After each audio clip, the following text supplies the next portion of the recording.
France international and also plays in the NBA, or has been in the NBA. He's here watching his compatriots tonight and has a pretty good seat, front row.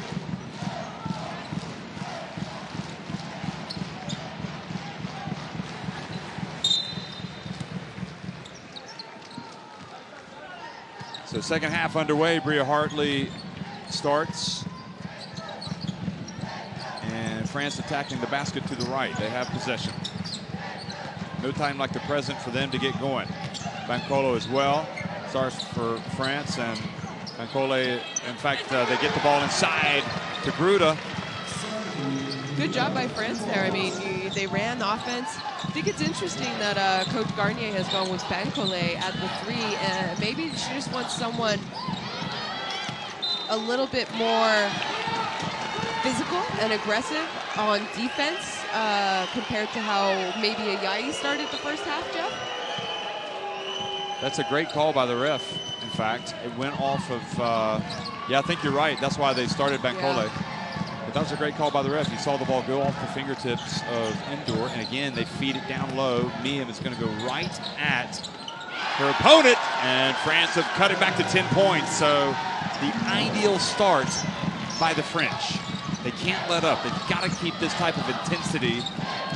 No, and when you're down, you need to get consecutive stops in a row and scores. So here, I actually think this is a pretty big possession for France if they're able to get a stop. Well, Anna Cruz went past Johannes, but then passed it out, and then Laya Palau ends up going in for the layup.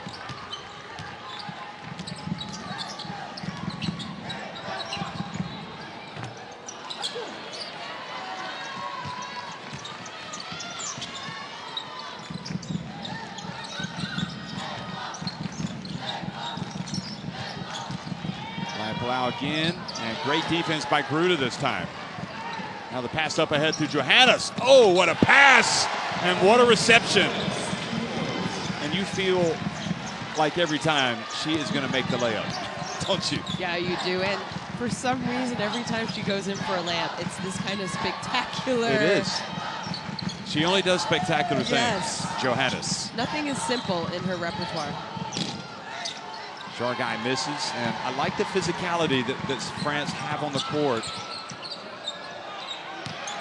with Bancolo. It's added an element of toughness, and her assignment is to guard Jarguy. Look at Hartley get past and going for the layup. Outstanding work by France.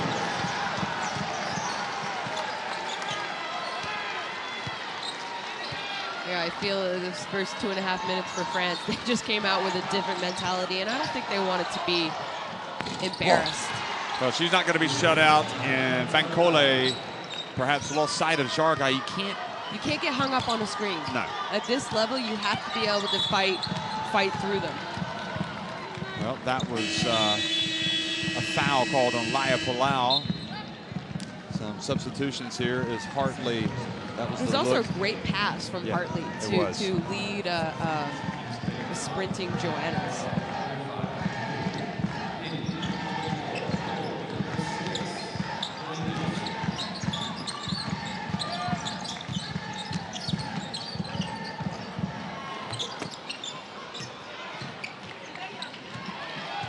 Three-point shot attempt by Johannes.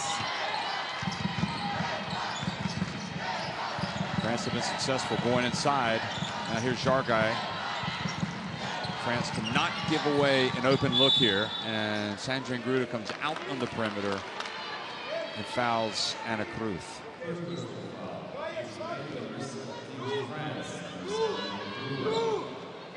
I was actually right in front of Timothy Luawu, who I was just talking about, Luawu Cabarro, who I'm reliably informed, and it's true, from our colleague Mick Bett, watching this back in Canada. He says, hey, don't forget, Jeff, Timothy played in Serbia.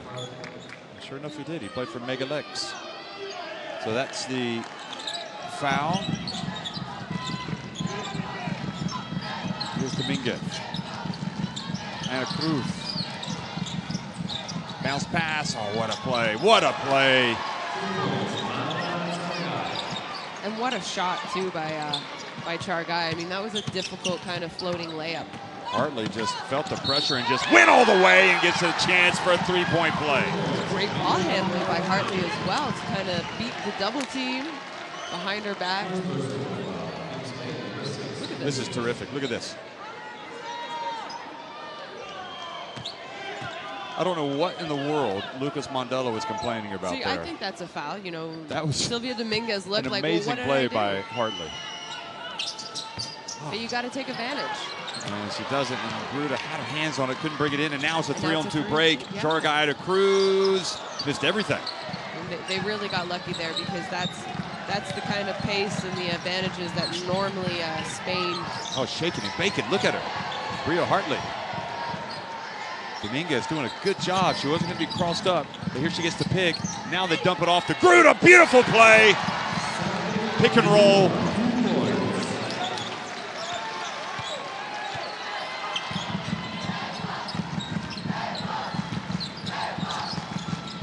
Back to 8 points. The deficit. The pass to Cruz. She just missed one from there, so she brings it back out. 6 on the shot clock. Dominguez look. She gets in the paint. Over to Gill. France will give that up. And can you believe it? Laura Gill. The one player you probably won't shooting the jump shot makes it. Well, you got to applaud Gill. She is playing hard. Bria Hartley. Over to Gruda. And that's a victory for Spain. I mean, Gruda can hit that shot, but you know what? Spain would rather have her taking that shot than something around the basket. Yeah. Chargai just gets a minute. Oh, she knocks it in. And you know what? Bankole is doing a great job following Chargai off down screens, stagger screens, whatnot, but then she gets hit with an on-ball screen, and I don't know why, but she went under the screen. And from a shooter, no hesitation, you're going to go up with that shot. Oh, tremendous, tremendous work by Bria Hartley there. She turned left, she saw the double team, she turned right, and then she took the punishment while going up for the shot. She draws the foul. And here's Bria Hartley at the line. She's really up for the fight. Here you go. Look at this. Well, this was before when she made the pass down low. And really, the player who loses out in this situation for France is Ayayi with Bankole in.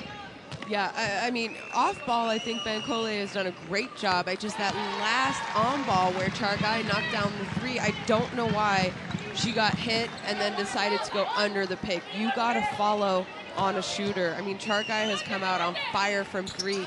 You have to force her off the three-point line, and the way you do that is you got to follow on on-ball screens. You got to use the screen the exact same way the offensive player does.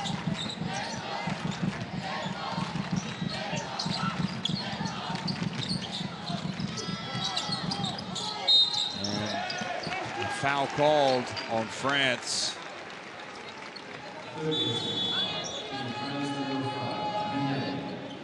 So Dominguez, you know, that's the thing about Spain. They put pressure on you for 40 minutes on both ends of the floor. Dominguez had so many successful runs with Spain's youth teams. It wasn't long before she made her bow with the senior team, and she has been a member of this Spanish national team for a long time with no signs of slowing down. I mean, you could argue this has been her best performance with Spain this summer. Yeah, well, I mean, last summer, you know, we found out that she was kind of had a nagging injury all throughout preparation. It was still bothering her at the World Cup. But really, you know, I think she's healthy, and it's showing in her performance. Hartley, naturalized player from New York, and the ball bounces over the backboard. And Spain did a great job defensively, not giving away a good shot there. And Hartley, the under-19 USA gold medal winner in 2011 from North Babylon, New York, gets back to play some defense. Look at this. That's terrific. Yeah. I mean, a good call by the ref, too, to, you know, a lot of times when you swing aggressively, I think some refs think it's a foul automatically. Chargai in it to Quiro. Casas! And again, the word relentless comes to mind with Spain. It doesn't matter how many times. I mean, another person off the bench. Quiro Casas.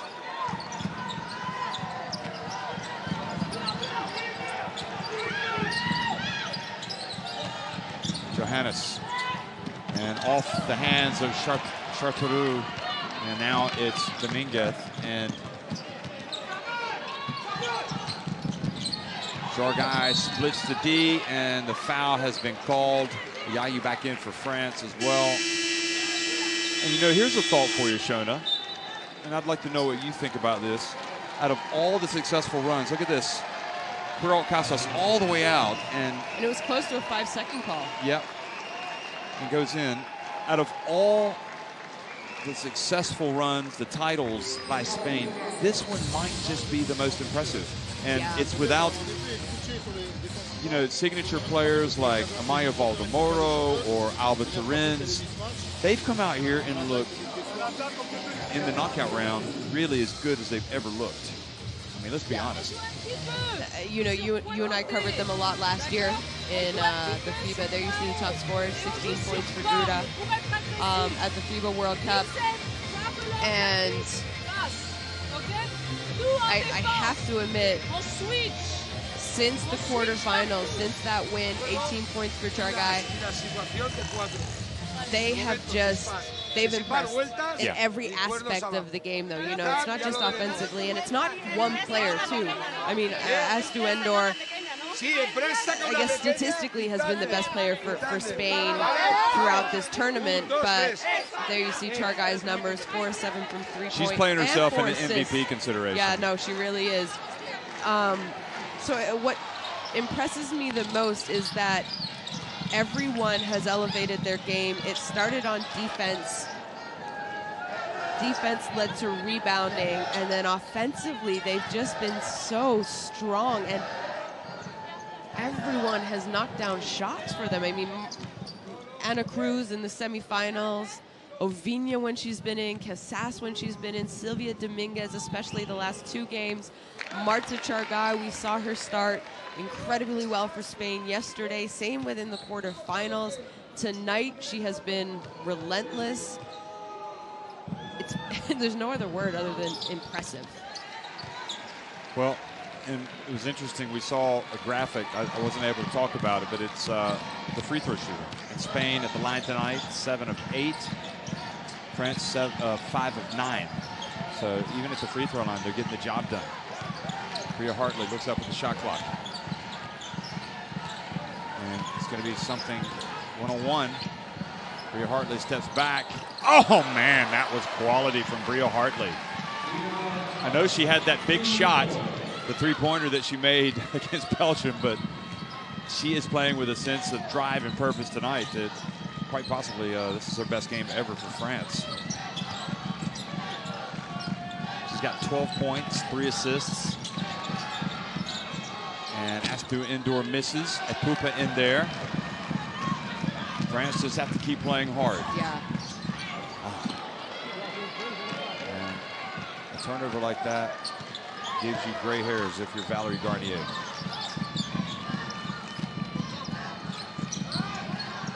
Who I might add doesn't appear to have any. Here we go. Casas. Now France will settle for that. Casas shooting the jump shot.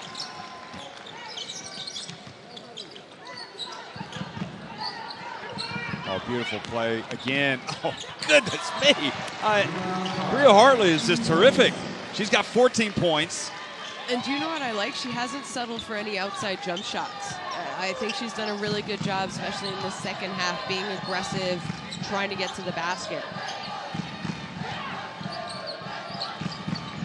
Dominguez off the back of the iron, and comeback for France might be in the offing here. Hartley again. Oh, what a pass from Hartley to a Yayi. Yayi, terrific job getting the ball and throwing it back to Hartley. Hartley's, again, feeling the defense. Whips it out to a Pupa. Charteroux. Oh, she passed it up. A Yayi for three. Charteroux gets it again to a Yayi. Splits the defense. Puts up a crazy shot and almost gets it to fall. And really, if France want to give themselves crawling back into this game, here you see the wild acrobatic shot by a Yayi. They need to offensive rebound. Yeah. Well, it looks like Bria Hartley's coming out maybe for a short breather, but I'll tell you one thing right now. If I'm Valerie Garnier, I don't even think about leaving Bria Hartley out of the game. I mean, keep in mind, she did check in. I let her sit down for like a minute and get her back. I think this is my thinking. There's a minute left in this quarter. Give her a breather plus the the timeout in between quarters, the minute 30 that they get. So that's, catch her breath. I wouldn't be surprised if she starts the fourth or at least comes in very early in the fourth. Well, we talk about the free throw game, and we also unfortunately talk about Yayi's struggles, and she's just missed two. She went from having a potential three-point play to no points. So her frustrating night continues. 5 points on 2 of 5 shooting. And Jargai goes out of the game. Laya Palau comes back in. Indy Miem will come in and spell Sandrine Gruda briefly. I don't think France can afford to have Bria Hartley out of the game. I mean, she needs to come back ASAP. Gill misses the first one.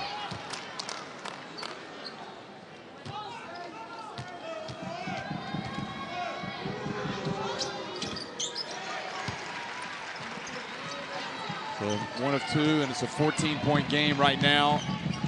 Spain on top. Final minute of the third quarter.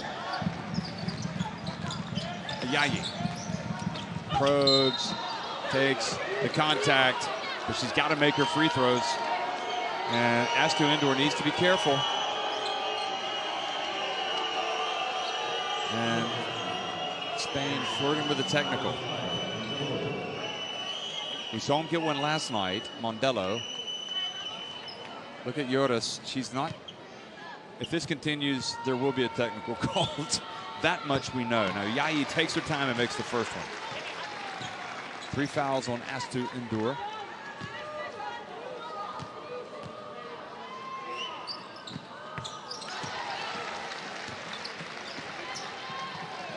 And much better from Vala Yayi.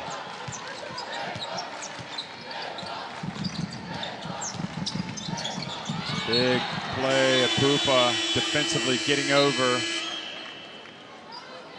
But those are the kind of plays you need right now. You need to play smart, but you need to play aggressive and try and go for steals, try and make things uncomfortable for Spain. I mean, right now, the worst thing that could happen is if you give up a 2 or a 3, probably the last offensive possession for that. And then you put them to the line. Goes without saying that is not a good play by Charteroux.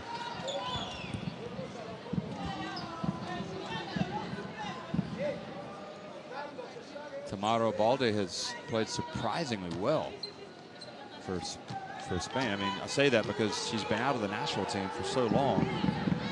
She's come back. She misses this one. That foul might end up doing France a favor. She misses both of them. Yeah, I mean, they're going to get the ball back, but so is Spain. Oh, she misses both, but at least they can take it deep in the shot clock. Of course, we know that Spain can get the ball up the floor quickly. Yeah. Johannes. And we'll see if they do take it deep to the shot clock. Down to 10. Miem. Pupa does a good job. Strength. She's got everything she needs except the finish. And we've seen it quite a few times in this tournament. Great play by Dominguez. Oh, and that's the difference. That is the difference, folks. At one end, the finish isn't there, and at the other, you get a veteran like this player right here, Sylvia Dominguez, knocking it in. And She's got 13 points, 4 rebounds, a couple of assists. Boy, she's had a great Eurobasket, Sylvia Dominguez.